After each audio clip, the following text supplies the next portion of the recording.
ওসমান হাদি ভাইয়ের স্ত্রীর এক বক্তব্যে সারা দেশ তোলপাড় হয়ে গেছে। বিস্তারিত দেখতে থাকুন এবং সর্বোচ্চ শেয়ার করুন। আমাদের আরো কিছু আকুতবায় সৈনিক আছে, হাসনাত আছে, সার্জিস আছে, আসিফ আছে, ব্যারিস্টার আরমান আছে, ব্যারিস্টার ফুয়াদ আছে, ব্যারিস্টার শাহরিয়ার আছে।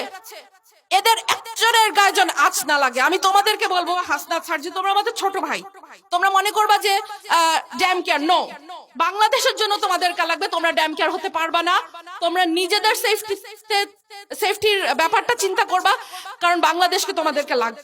তোরা কি ভেবেছিস হাদি শেষ? নো, একটা হাদিকে গুলি করছস, 1,00,000 কোটি হাদি তৈরি হয়েছে। তোরা মনে করছিস ওসমান হাদি শেষ হয়ে গেছে? নো, ওসমান হাদি শেষ হয় নাই, ঘরে ঘরে লক্ষ কোটি হাদি তৈরি হয়েছে।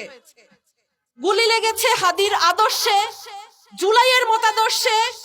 জুলাই শেষ হয় নাই। জুলাই সেদিন শেষ হবে যেদিন ভারতের আধিপত্যবাদ শেষ হবে আমাদের দেশের উপর থেকে, সেদিন জুলাই শেষ হবে। জুলাই শেষ হয়নি, জুলাই সেদিন পর্যন্ত শেষ হবে না। বাসায় বুড়া বাবা মা, অবুঝ সন্তান রেখে আসছি। হাদি শিখিয়ে দিয়ে গেছে, হাদি শিখিয়ে দিয়ে গেছে যে আল্লাহর জিম্মায় সংসার, বাচ্চা কাচ্চা ফেলে রেখে এসে রাজপথে কিভাবে বসে থাকতে হয়, রাজপথে কিভাবে ল্যাটকা মেরে বসে থাকতে হয়, হাদি শিখিয়ে দিয়ে গেছে। হাদি আমাদেরকে স্ট্র্যাটেজি শিখিয়ে দিয়ে গেছে যে তোমরা কিভাবে রাজপথ দখল করবা, কিভাবে রাজপথ না ছাড়তে হয়, হাদি আমাদেরকে শিখিয়ে দিয়ে গেছে।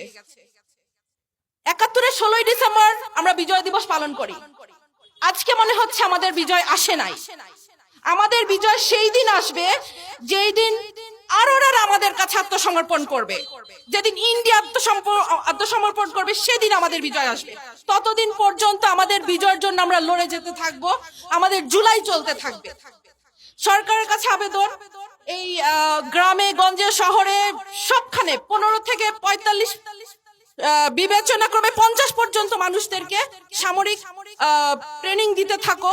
কারণ যেই ১০০ আততায়ী ঢুকেছে বর্ডার দিয়ে, এই ১০০ আততায়ীকে আমাদেরকে মোকাবেলা করতে হবে।